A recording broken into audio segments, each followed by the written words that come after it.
जय श्री राधे, जय बद्री विशाल। स्वागत है आप सभी सनातन धर्म प्रेमियों का मेरे YouTube चैनल माँ जगदेश्वरी देवी ज्योति संस्थान में। मैं ज्योतिषाचार्य शास्त्री प्रवीण चंद सैमवाल आपका बहुत बहुत स्वागत आभार करता हूँ।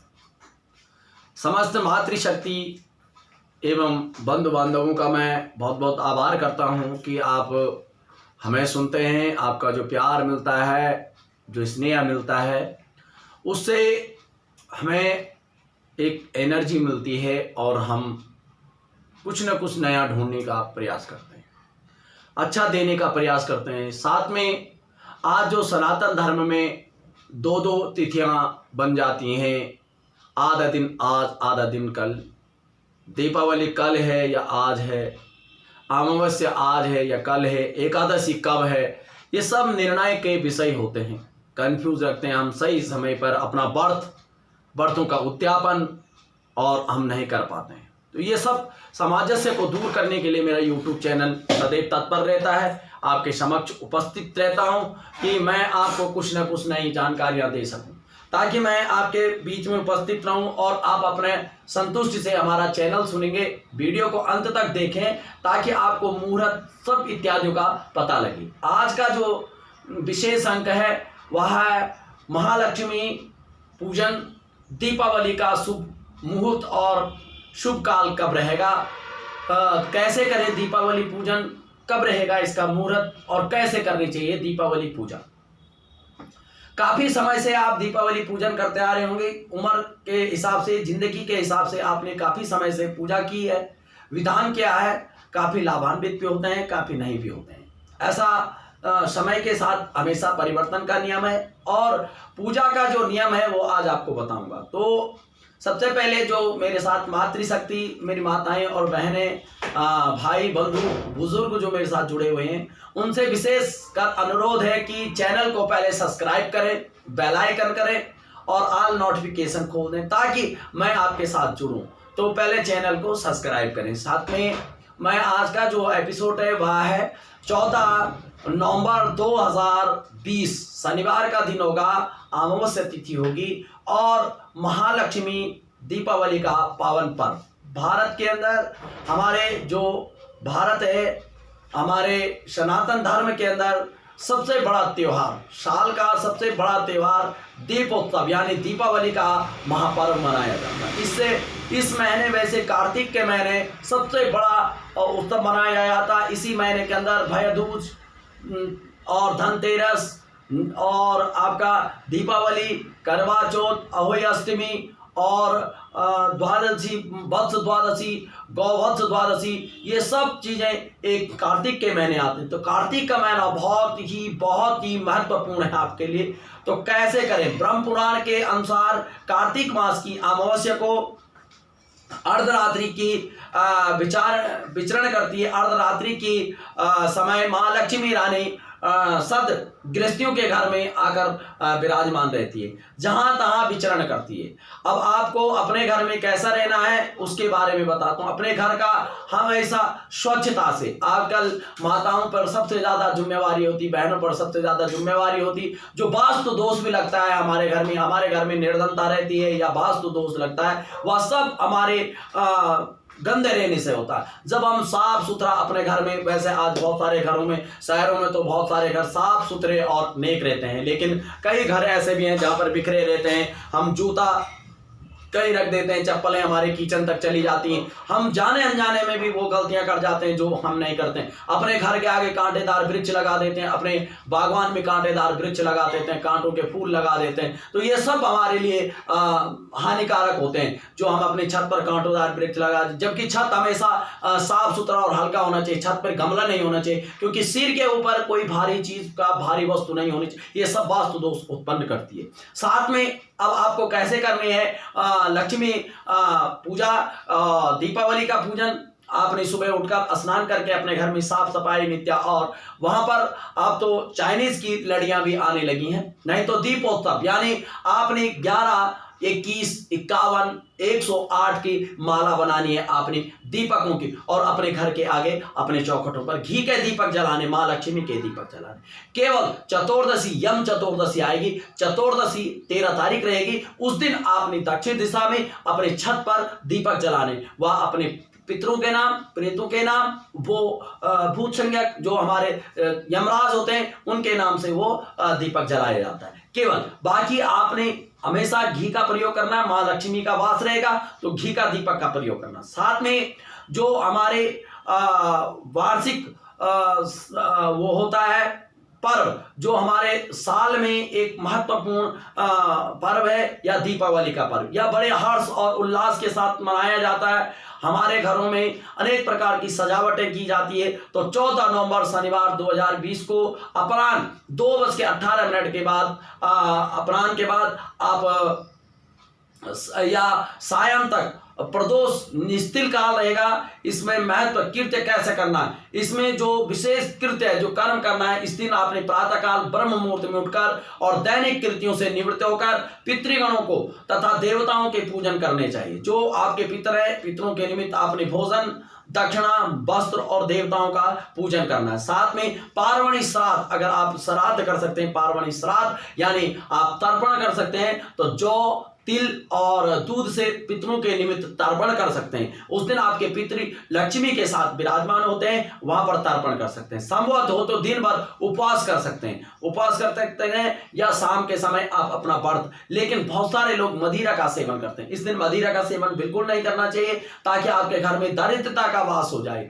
और गोधूलि का जो बेला होती है, वह जब गायें घर आती थी, हमारे जब सूर्य अस्त हो जाता है, चंद्रमा का उदय, उसे गोधूलि का कहते हैं। 5 से 8 आदि स्थिर लगन होते हैं। जैसे कि आपको बताना चाहता हूं कि आपको स्थिर लगनों में पूजा कौन से लगन में करनी चाहिए। तो आपको वृष लगन यानी वृषभ लगन जो होता है वह स्थिर होता है, सिंह लगन होता है और वृश्चिक लगन, इन लगनों में आपने महालक्ष्मी का पूजन करना है। कलश स्थापना करना है, कलश की पूजा करनी है, गणेश जी की स्थापना करनी, गौरी की यानी माँ लक्ष्मी की स्थापना करनी, कमल का फूल लेकर उसे खोलना, उस पर स्थापित करना, स्नान करवा के पंचामृत, दूध, दही, शहद, घृत और बूरा सहित उनका स्नान करवाना है। साथ में कलश की स्थापना करनी, 16 यानी 16 उपचारों से उनकी पूजा करनी है। और उसके बाद भगवान लक्ष्मी 16 पूजा करनी चाहिए, गणेश आदि लक्ष्मी की पूजा, कलश आदि की पूजा करनी चाहिए। उसके अंतरात महाकाली, दवात यानी पहले दवात होती थी और दवात की भी पूजा की जाती थी, और माँ सरस्वती यानी लेखनी यानी पेन यानी कलम की भी पूजा की जाती थी। लेकिन आज का मैंने कहा था कि युग परिवर्तन होता है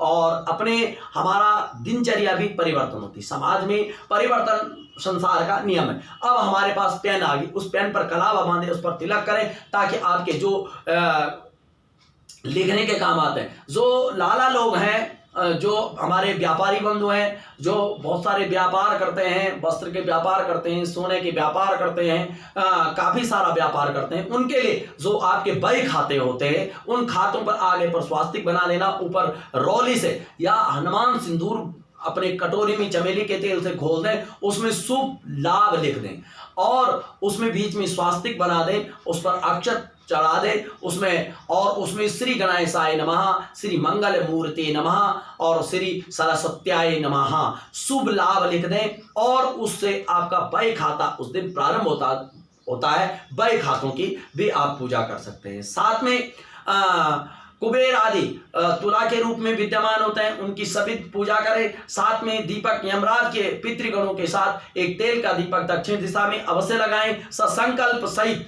तब उसके उपरांत जब आप पूजा करोगे, शाम के समय जब आप पूजा करोगे, तो कोई हाटी पर खील डालते हैं, यानी आपके घर में धन धान्य की पूजा होती है, वहां पर जो हटियां होती हैं उन हटियों की भी पूजा करें। साथ में आपने कमल के पुष्प पर माँ लक्ष्मी की आरती करनी है, पुष्प सहित माँ को अर्पण करने हैं, माला बना पहना सकते हैं यथोपलब्ध चित। तय उसके बाद जब आप दीपदान कर दोगे फिर माला, फिर बाहर के दीपक सारे जो आपने दीपक लगाए 21, 11, 8, 21, 11 और 7 दीपक या 5 दीपक जो आपने बाहर रखे, 108 दीपक जो घी के रखे, उन दीपकों को प्रज्वलित करें। उसके बाद आपने फिर जो यथोपरांत यथोचित जो आपके पास समय रहेगा वो समय आपके लिए बहुत ही महत्वपूर्ण रहेगा। उस समय जो आपके पास बहुत सारे गरीब लोग होते हैं उनके लिए क्या देना है आपने, जैसे प्रदोष काल जो रहेगा वहाँ आपको शुभ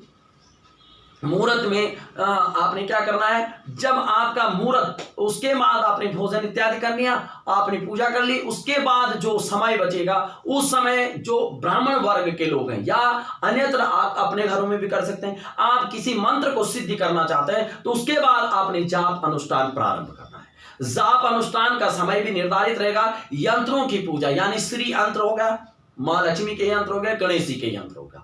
यहाँ पर 3 यंत्रों के बारे में मैं आपको बता देता हूँ कि हमारे संस्थान द्वारा भी आपको यंत्र उपलब्ध हो सकते हैं, आप संपर्क कर सकते हैं। भोजपत्र पर बनाए गए यंत्र मिलते हैं, भोजपत्र पर हम यंत्र बनाएंगे, उनको निश्चित काल में यानी दीपावली की रात्रि में शुद्ध करेंगे, अगले दिन से वो उपलब्ध हो जाते हैं। वानी आप अपने घर में भोजपत्र पर श्री यंत्र भी रख सकते हैं, सिद्ध कर सकते हैं। उसके बाद जो साधक लोग हैं, विशेषकर जो साधक लोग हैं, साधक लोग उसके बाद वहां पर साधना कर सकते हैं, किसी मंत्र का अनुष्ठान कर सकते हैं, जाप कर सकते हैं, वो आपका सिद्ध होगा। सुबह तक आपको नहीं पूजा करनी। साथ में जब आपने अपना ये सब समय कर दिया है तो उसके बाद आपने शाम के समय अब जो मुहूर्त है वो किस हिसाब से, वो आपको मुहूर्त बता देता हूं। लक्ष्मी का पूजन सबसे पहले हमारे यहाँ गणेश जी और लक्ष्मी जी का पूजन होता है, वह 5:26 से लेकर शाम को रात्रि का समय होगा 5:26 से लेकर 8:18 तक एक मुहूर्त रहेगा। उस मुहूर्त के अंतर्गत आप पूजा कर सकते हैं। लेकिन साथ में क्या होता है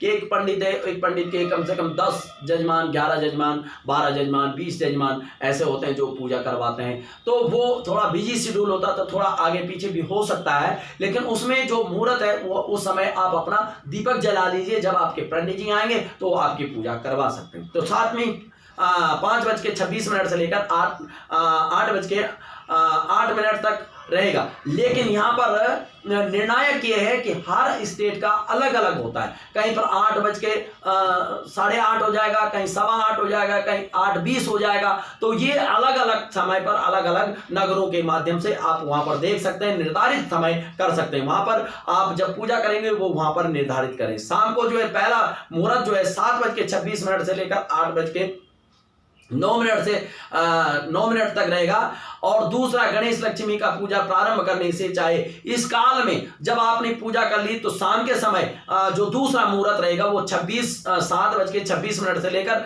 8:09 तक रहेगा। जो पहला मुहूर्त था वो 5:26 से लेकर 8:08 तक था। दूसरा मुहूर्त मैं उत्तर प्रदेश मेरठ की बात कर रहा हूँ। साथ में 7:26 से लेकर 8:09 का दूसरा मुहूर्त, जब आप लक्ष्मी की पूजा करेंगे, आरती करेंगे दीपक का, उसके बाद आपने जो करना है वह लक्ष्मी गणेश की पूजा कर ली, आरती कर ली, अब आपने बाहर के दीपक जला देने। उसके पश्चात आपने क्या करना है, उसके पश्चात इस काल में ब्राह्मणों को आपने वस्त्र, आश्रितों को जो निराश्रित रहते हैं उन आश्रितों को आपने क्या देना है, सप्रीम भेंट, यानी जिनकी फैक्ट्रियां हैं, इंडस्ट्रीज हैं, उसके बाद आपने उनको इनाम देना है, या मिठाई का डब्बा देना है, या कोई भी वस्त्र आदि जो आपने निकाला है, या ब्राह्मणों के लिए कोई वस्त्र निकाला, उस समय आपने ब्राह्मणों को देना। लोग क्या करते हैं, किसी भी समय उठाकर ब्राह्मणों को दान देते नहीं, उसका भी समय और मुहूर्त होता है। उस हिसाब से आपने उस पर दक्षिणा रखकर यथोचित ब्राह्मणों को दान करना है। तो अर्धरात्रि उसके बाद आए आप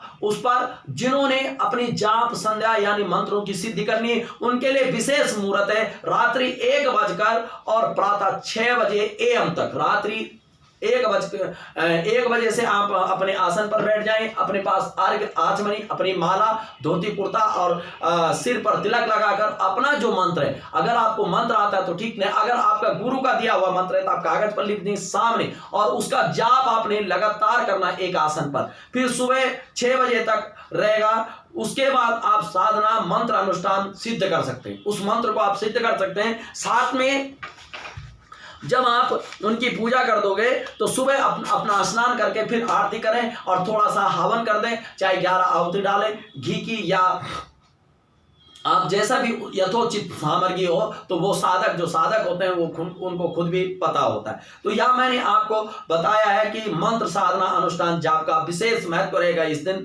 और भोजपत्र पर माँ लक्ष्मी यंत्र जरूर बनवाएं, भोजपत्र पर अपनी दीवार पर जरूर चिपकाएं, ताकि आपके घर में धन और सामर्थ्य की वास रहेगा। दूसरा, इसका जो एपिसोड बाकी शेष रह जाएगा कि पूजा कैसी करनी चाहिए और आपको कैसा विशेष रखना चाहिए, तो मैंने लगभग इस वीडियो के माध्यम से बता दिया। कुछ रह गया होगा तो अगला एपिसोड जो मेरा दूसरा वीडियो होगा उस पर भी मैं आपको प्रकाश डालूंगा। तो साथ में मैंने आज दोस्तों मित्रों मैंने दीपावली पर प्रकाश डाला है, यथाचित जितना मेरे को आता था संभव मैंने आपके समक्ष पेश किया है। साथ में दीपावली की समस्त देश और प्रदेशवासियों को, समस्त देशवासियों को, मातृशक्ति बहनों, बुजुर्गों, बंधु बांधवों को, मेरे प्यारे मित्रों, प्यारे दोस्तों को दीपावली की आपको बहुत बहुत शुभकामनाएं। माँ लक्ष्मी आपके घर में सदा विराजमान रहे, कुबेर के भंडार आपके भरे रहे, माँ सरस्वती, माँ शारदा आपके बच्चों में विद्या का वास दे, माँ अखिल ब्रह्मांड नायिका उनमें औस, तेज और प्रतिभा भरे। तो इस प्रकार से आपको बहुत बहुत शुभकामनाएं। तो आभार, और सब्सक्राइबर के साथ आप चैनल को शेयर भी करें ताकि लोगों को भी उसका लाभ मिल सके। तो धन्यवाद साथियों, दूसरा एपिसोड में तुरंत आपसे जल्द से ज्यादा मुलाकात होगी। धन्यवाद। जय श्री राधे, जय बद्री विशाल।